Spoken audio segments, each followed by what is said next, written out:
শনিবার ৬ সেপ্টেম্বর আজি মুসবান ইসলামী সম্মেলন ও হিফজ শাবক অনুষ্ঠানের আয়োজন করা হয়। উলিপুর প্রতিনিধি আবু রায়হান আলীর পাঠানো তথ্য ও ভিডিও চিত্রে বিস্তারিত। সাথে আছে আমি রাজিয়া সুলতানা। আপনারা দেখছেন I1 টিভি।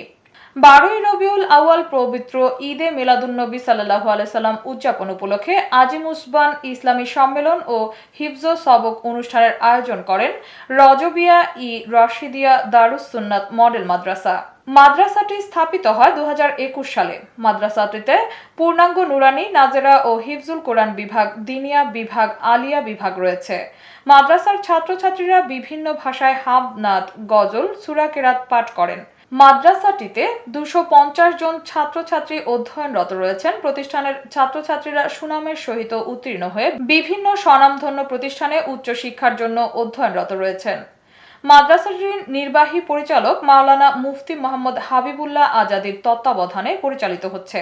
অনুষ্ঠানটি আব্দুল মালেকের সভাপতিত্বে পরিচালনা করা হয়। ঈদে মিলাদুন্নবীর তাৎপর্য ও নবী পাক সাল্লাল্লাহু আলাইহি ওয়াসাল্লামের জীবনী নিয়ে আলোচনা রাখেন সাদ দরগা নাসিরিয়া দরবার শরীফের পীর সাহেব মাওলানা মোহাম্মদ মহিবুল হাসান কারিমি। অনুষ্ঠানে প্রধান অতিথি হিসেবে ছিলেন বাংলাদেশ জাতীয়তাবাদী দল বিএনপির কেন্দ্রীয় নির্বাহী কমিটির সহ সাংগঠনিক সম্পাদক আব্দুল খালেক।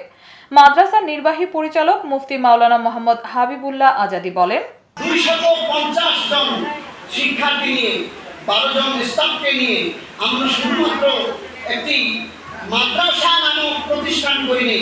আমি বিশ্বাস করি, আমি আমার অন্তরাত্মাকে বুঝাই যে আল্লাহ, আমি এই অজপাড়া গায়ের ভিতরে আমি একটা জান্নাতের বাগান, আমি একটা কুরআনুল কারীমের একটা কানন তৈরি করেছি। এতক্ষণ সঙ্গে থাকার জন্য ধন্যবাদ। I1 টিভি নিয়মিত আপডেট পেতে ভিজিট করুন আমাদের ওয়েবসাইট, ফেসবুক, ইনস্টাগ্রাম ও ইউটিউব চ্যানেলে।